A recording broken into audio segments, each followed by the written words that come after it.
Carol, my wife, spent the last 2 months of her life in a very caring hospital atmosphere. She couldn't breathe due to her COPD. To complicate matters, her heart was having difficulty and her body had accumulated 30 pounds of excess fluid. During her stay, Carol complained about the lack of getting her breath for 75% of her stay at the hospital. Why? I still ask myself, why? First, they used a nebulizer, which I knew wouldn't work because Carol hated anything on her face, and she would remove it shortly after it was situated. Carol was eventually switched to a new device, but she would still insist with a panicked voice, "I can't breathe, I can't breathe." I strongly felt that nothing was coming out of the puffer. However, the lab personnel demonstrated that there were indeed particles coming out. The doctors then switched her yet to another device, but Carol's complaints continued, even more so.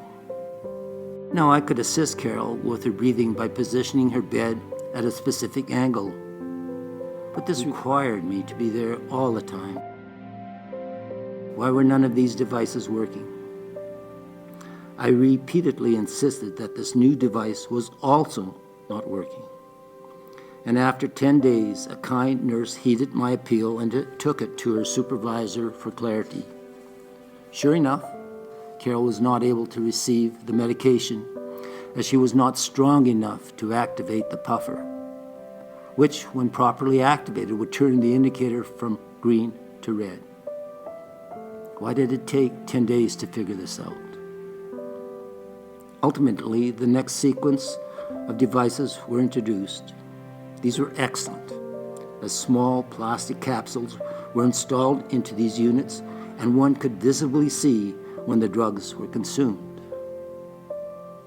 Thankfully, to a listening and cooperative workforce at the hospital, Carol spent her last 10 days of her life without complaint. She was able to breathe. Carol died from congestive heart failure on her 53rd anniversary. To her last breath, she wanted to live to see her 14 grandchildren on their life's journeys.